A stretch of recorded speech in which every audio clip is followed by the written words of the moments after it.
Hello viewers, I welcome you all at SRIS. Today we are here with another episode on our G20 series. Ma'am has already covered the basics of G20 and today I'll cover the facts related to India's presidency at the G20.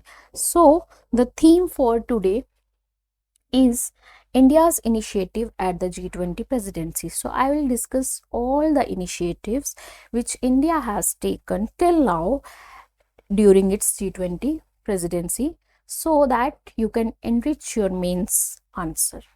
So, coming to the context, so Prime Minister Modi during the commencement of G20 presidency has said that India's G20 presidency would be inclusive, ambitious, decisive, and action oriented.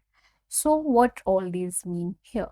So, all these means that inclusive means here that India will address all the issues irrespective of the region, caste, ethnicity, gender, etc. And it would be an ambitious presidency as said by Prime Minister Modi ji.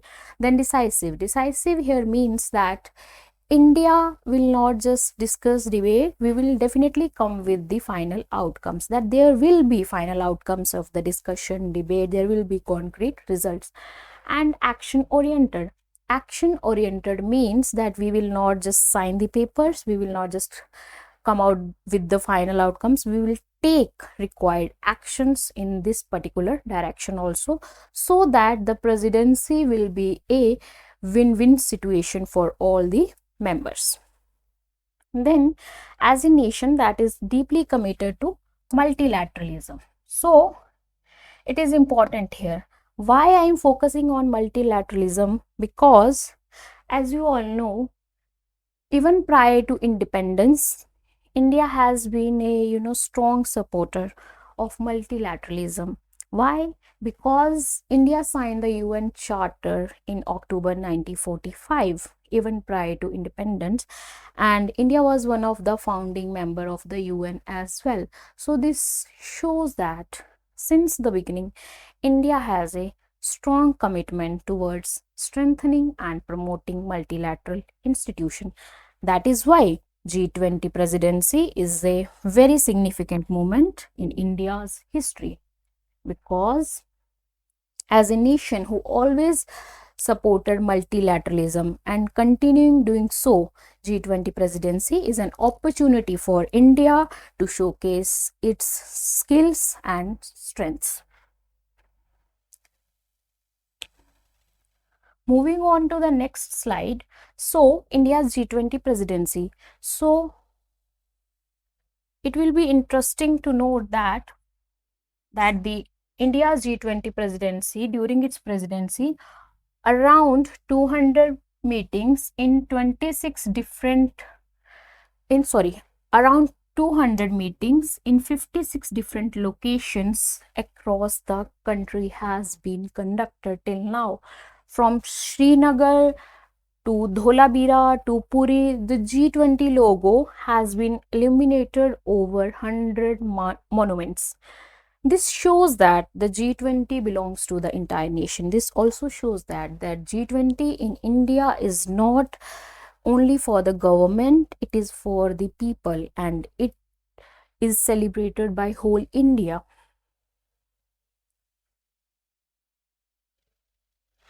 Then these are some of the monuments pictures I have collected where G20 logo has been illuminated. You can see.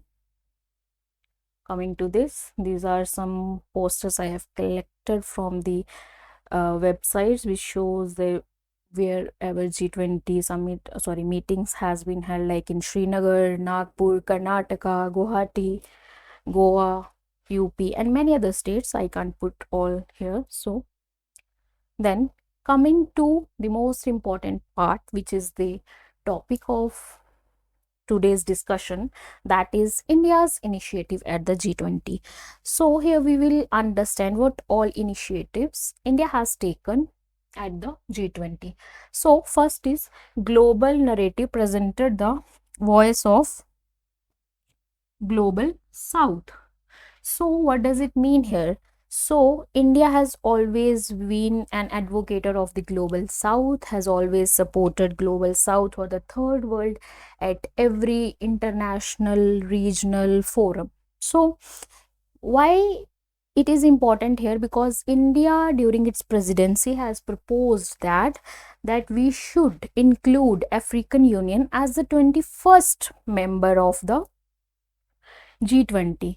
So this shows India not only talks, India also take action in this direction.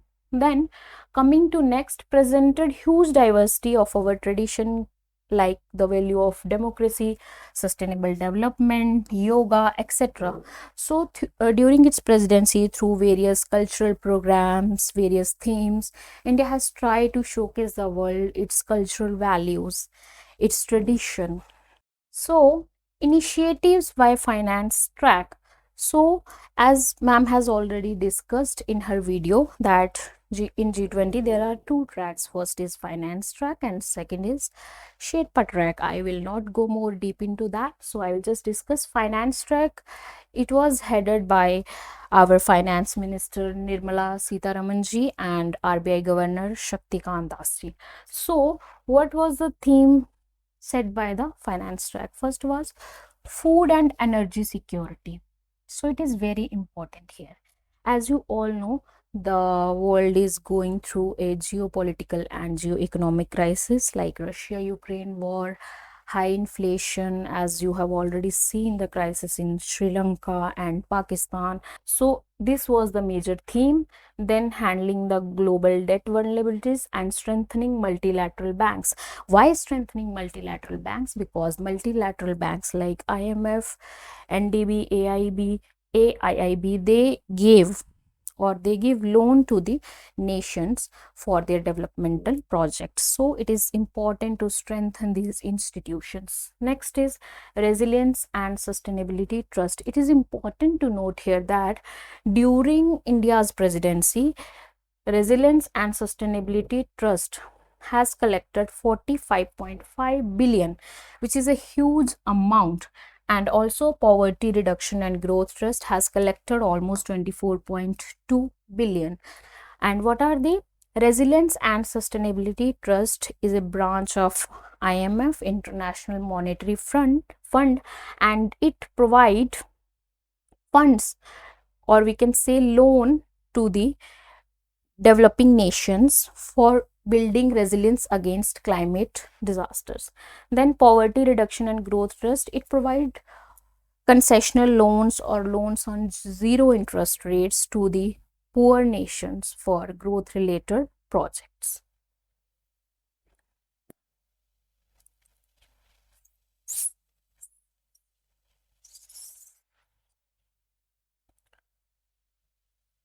So coming to the next, developmental ministers meeting. So it was headed by our external affairs minister S. Jaishankarji. He has discussed the major theme, that is life movement, that is lifestyle for environment and behavioral based movement.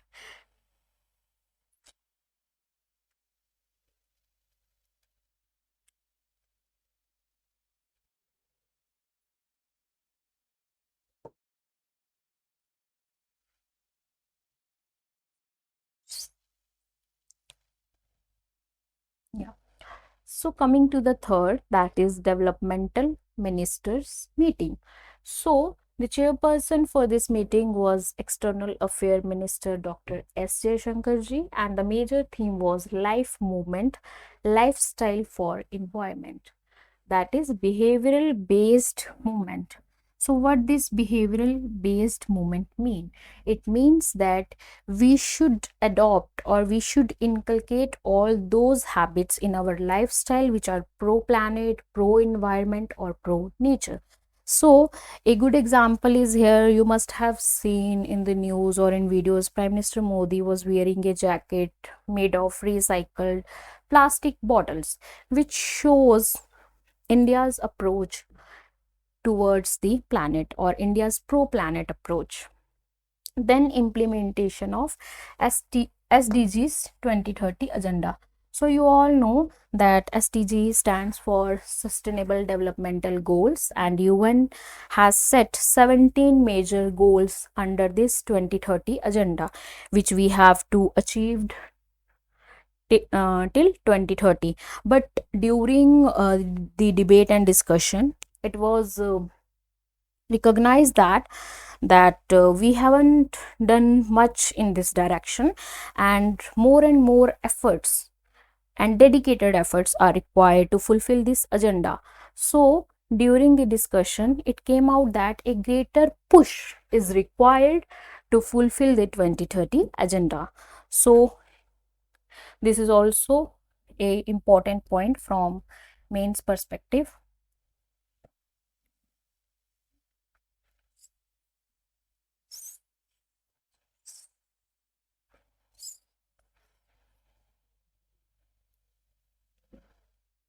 So, coming to agriculture ministers meeting.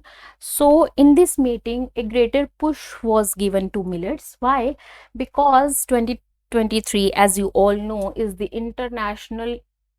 sorry, is the international years of millet, and India celebrated it.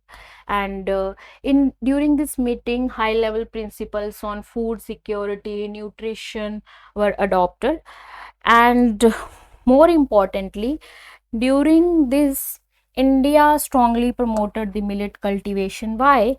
Because millets, apart from their nutrition value, they require very low input cost. So it will be good for farmers as well as for the environment. So we can say millets are cost friendly as well as environment friendly. That's why India gave a greater push to millet cultivation during its presidency. So you can also add, because as this is the international year of millet and India has taken the lead, so it will be a good point from your exams perspective. So coming to some other initiatives which I have collectively put here, first is women led development. So India has posed that we should work on women empowerment, on gender equality, women literacy rate, and we should promote women in every sector of the economy. And second is India's success stories were shared with the world, like Jan Bhagidari and self-help group.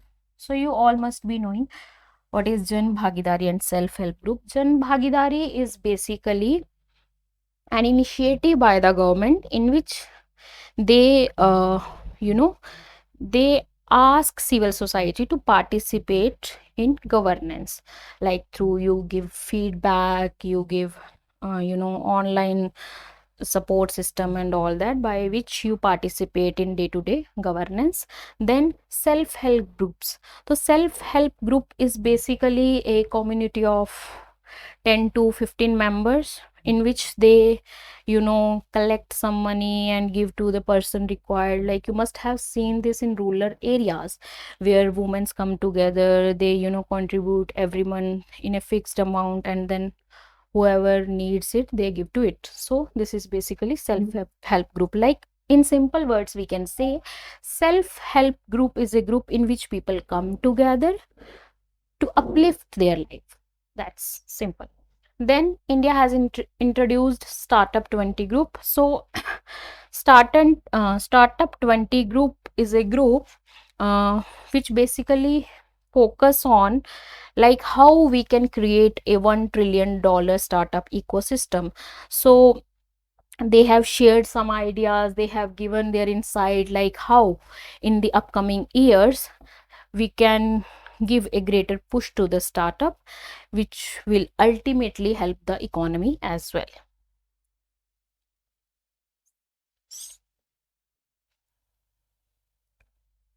So, in continuation, Think 20 group is basically a group of experts who give suggestions on various issues. So, this time the Think 20 group has given a suggestion that we should set up an expert group. Sorry. Yeah. So, we should set up an expert group for what? on global governance reforms. Why global governance reforms? Because we are already witnessing that the world is facing multiple crises, and the global governance institution, particularly the UN, is not delivering up to the mark. So there is a very urgent need for reform in these institutions, and that's why the Think 20 group have proposed that we should set up an expert group which can suggest us the reforms required on urgent basis. Then G20 Global Initiative on Digital Health. India will launch this initiative on 19th of August in collaboration with the World Health Organization, in collaboration with the World Health Organization, right?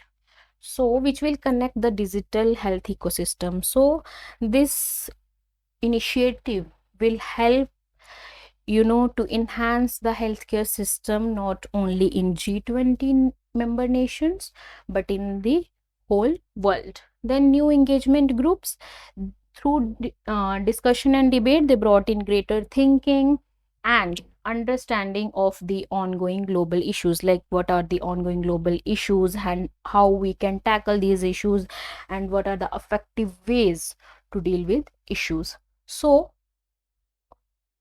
all this for today, because the G20 presidency of India has not yet concluded, and once it will conclude, then only we will come up with the final outcome. So thank you for today.